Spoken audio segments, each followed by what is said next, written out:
16세기 유럽에서 가장 파란만장한 삶을 살았던 인물을 꼽으라면 스코틀랜드의 메리 여왕이 단연 첫 손에 꼽힐 겁니다. 그녀의 삶을 다룬 지 벌써 8번째 영상인데요. 지난 2번에 걸쳐서 메리의 남편 달리경 살해 사건 그리고 그 이면에 얽혀있는 이야기를 다뤘습니다. 이제 스코틀랜드에서의 이야기도 막바지로 치닫는데요. 정념의 노예가 되어 가장 원하던 걸 얻었지만 곧바로 파멸한 여왕이라는 제목으로 그 이야기를 들려드리겠습니다. 세상을 살아가는 태도를 2가지로 나눠볼 수가 있겠는데요. 하나는 진실된 거고요. 다른 하나는 거짓된 거죠. 거짓된 건 당연히 나쁜 것이지만 우리가 살다 보면은 100% 진실되게 사는 거 이거 가능할까요? 이거 불가능하겠죠. 선의의 거짓말을 해야 될 때도 있는 거니까요. 여자친구가 이제 미용실을 다녀왔는지 이렇게 물어본다고 가정해 보겠습니다. 머리 길이 어때? 너무 짧게 자른 것 같아.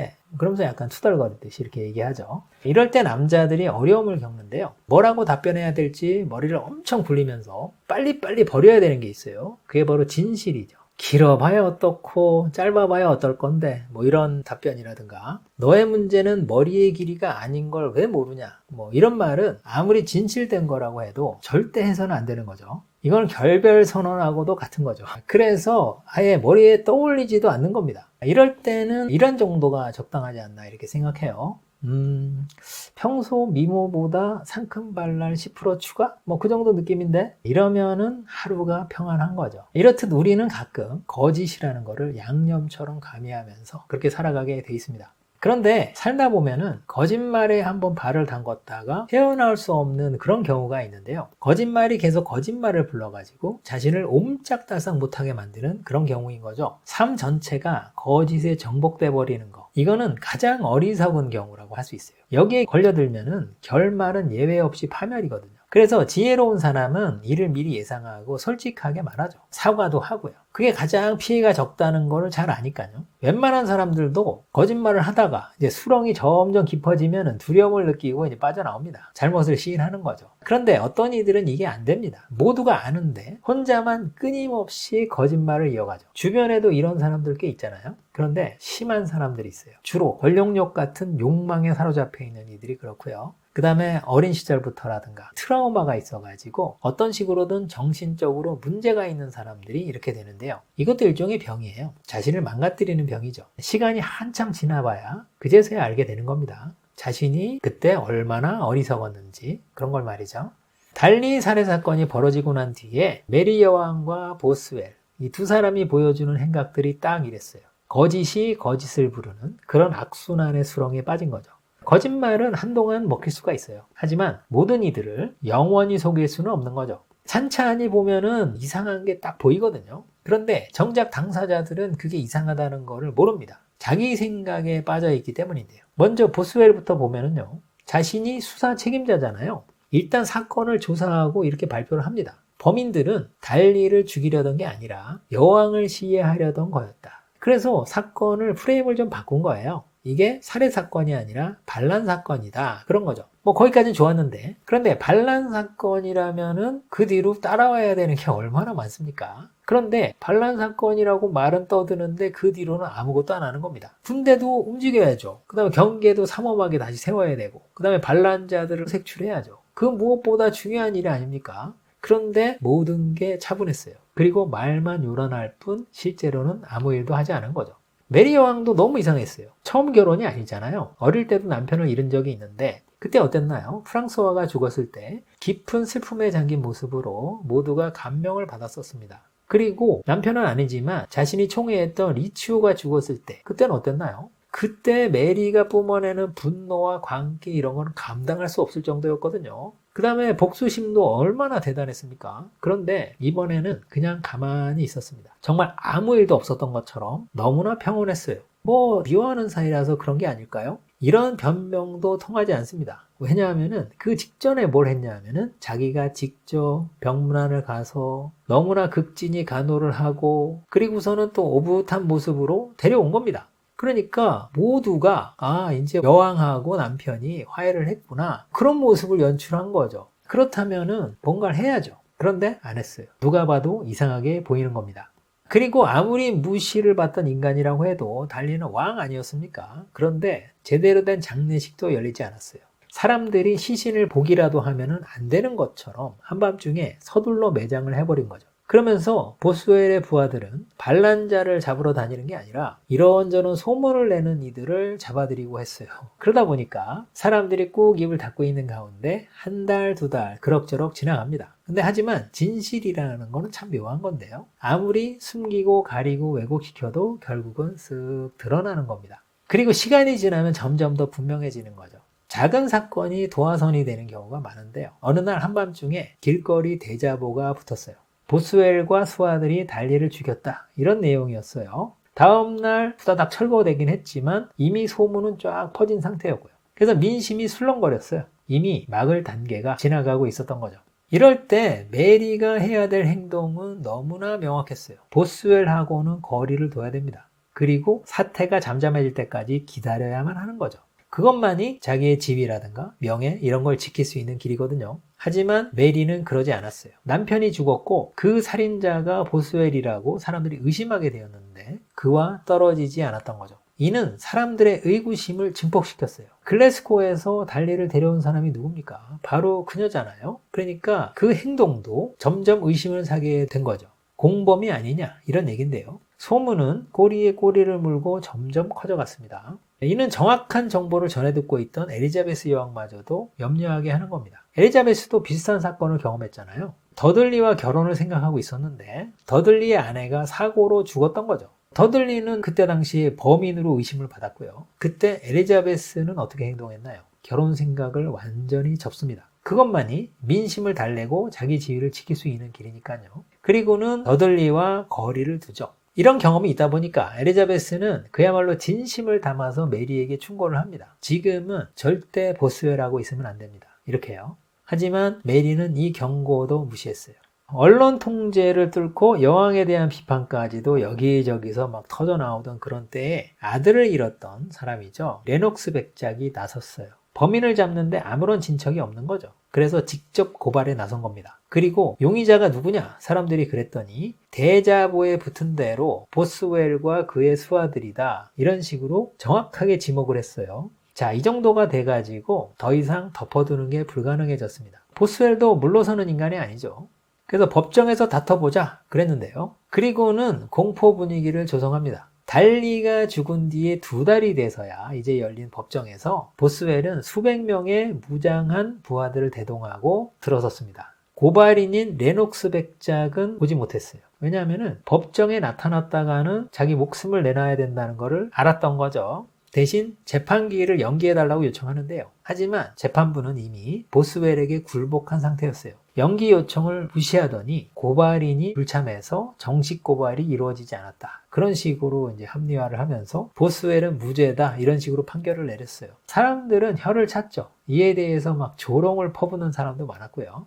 무죄 판결로 한 차례 위기를 넘어선 보스웰은 이번엔 메리 여왕과의 결혼을 거침없이 추진했습니다. 귀족들을 협박해가지고 지지한다 이런 서명을 받아냈고요. 의회에서도 반대 의견들을 진압합니다. 그런데 이때 정말 약삭 빠른 사람이죠. 모레이는 휴가를 냅니다. 그리고는 유럽으로 저 멀리 여행을 떠났어요. 자기는 이 일에 엮여서 책임을 지지 않겠다 그런 선언인 거죠. 그런데 사실 보스웰의 이런 행동들 이런 거는 말이 안 되는 거였어요. 메리 여왕으로서도요. 남편의 시신에서 온기가 채 가시지 않았는데 상중의 여왕이 결혼을 한다는 거 아닙니까? 그리고 그 대상이 또 누구예요? 살인자로 강력히 의심받는 보스웰 아닙니까? 그러니까 이건 누가 봐도 이상한 짓이었어요. 그래서 궁금하지 않을 수가 없습니다. 아무리 보스웰이 무대뽀다. 그 다음에 메리 여왕도 그때 정신을 못 차리는 중이다 라고 해도 이건 너무한 거잖아요. 그러니까 이 두 사람은 왜 이렇게 서둘러야 했을까요? 시기를 좀 늦춰서 사람들의 의구심이 좀 가라앉은 뒤에 그 뒤에 결혼해도 된다. 당연히 이렇게 생각해야 되는 거죠. 바보가 아닌 다음에야 이건 당연한 거라고 할 수 있는데요. 하지만 그럴 수 없는 이유가 있었다고 합니다. 이건 물론 추정이긴 한데 메리가 보스웰의 아기를 가지고 있었던 거죠. 이 단 하나의 사실만이 그 당시 이 두 사람의 이해할 수 없는 행동들을 설명할 수가 있습니다. 뱃속에 아기가 태어날 때 보스웰은 왕이어야 하는 거예요. 그리고 가능하면은 결혼을 앞당길수록 좋은 거죠. 왜냐하면은 언제 아기를 가졌냐 사람들이 이런 의심을 하잖아요. 그러면 그 뒤에 어마어마한 논란이 또 이어질 수밖에 없는 거예요. 그러다 보니까 이렇게 서둘렀던 겁니다. 참 메리의 운명도 잔혹하다. 우리가 이렇게 얘기해 봐야 될 것 같아요. 뱃속에 들어선 아기 때문에 말도 안 되는 상황에 끌려 들어가야 되는 거죠. 그런데 강력한 장애물이 하나 등장합니다. 그거는 보스웰의 신분이 너무나 낮다는 거예요. 이는 국내 문제라기보다는 대외적인 문제에 가까웠는데요. 강대국인 다른 나라를 납득시키기가 어려웠던 거예요. 그리고 교황의 허락도 받아내기가 어려웠어요. 메리가 보스웰에게 막 애걸하면서 매달릴 때 보스웰이 이 문제를 얘기했거든요. 나는 왕이 되기가 어렵지 않겠냐. 그런데 메리가 자기가 책임지고 한다 했던 게 바로 이거였어요. 그런데 막상 현실로 마주치니까 이거는 생각보다 어려운 난관이었던 거죠.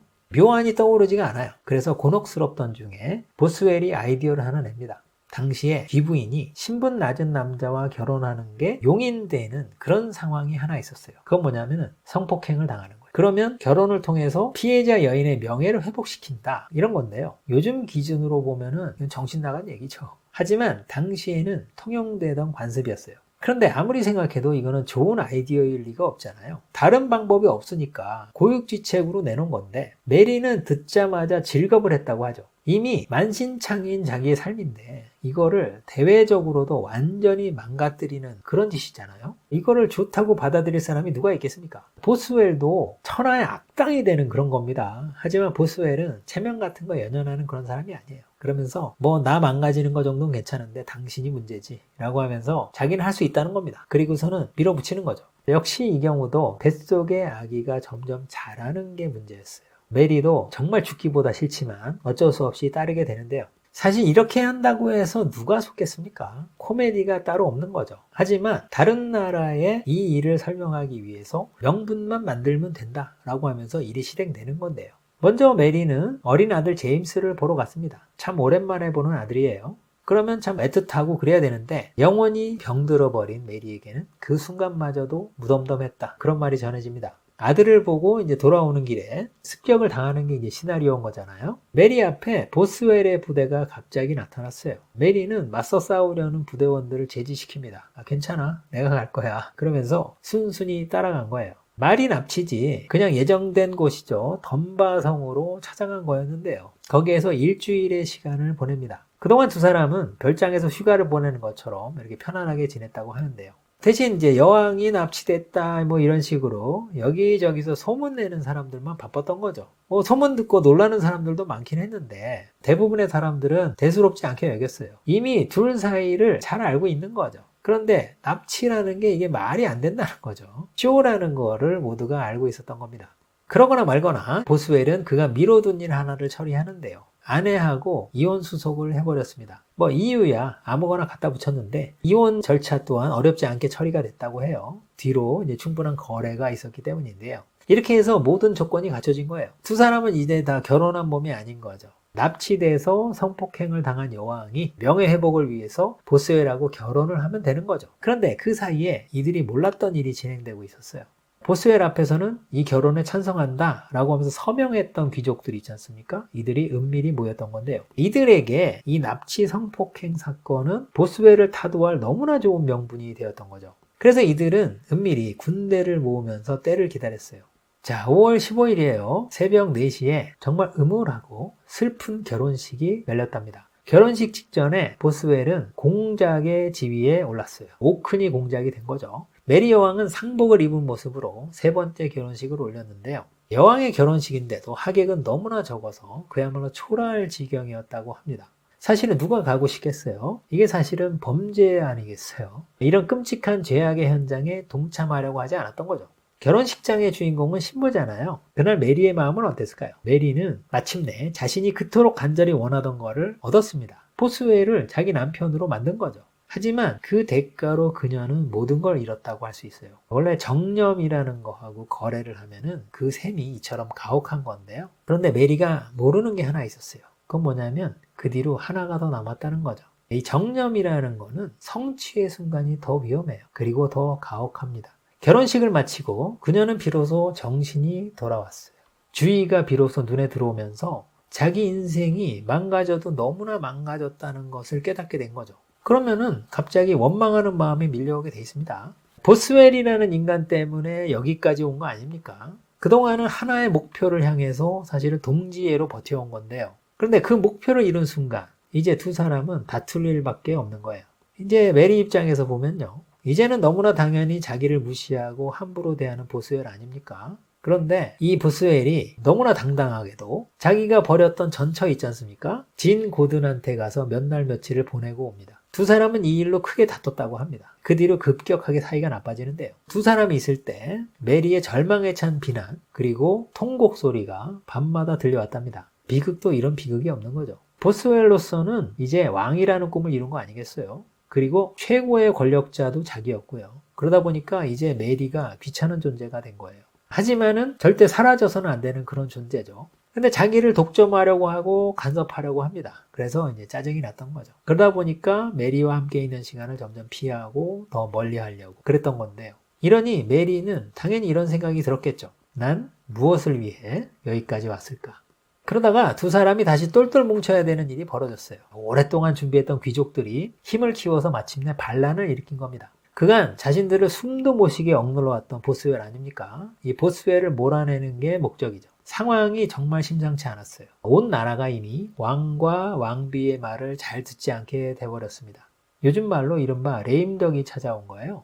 다급해진 보스웰과 메리는 군대를 모으기 시작했는데 군대가 잘 모이지 않았답니다. 메리는 보석부터 해서 가진 걸 모두 팔아서 겨우겨우 돈을 냈다고 하죠. 근데 이미 오래전부터 준비한 귀족들을 막기에는 역부족이었어요.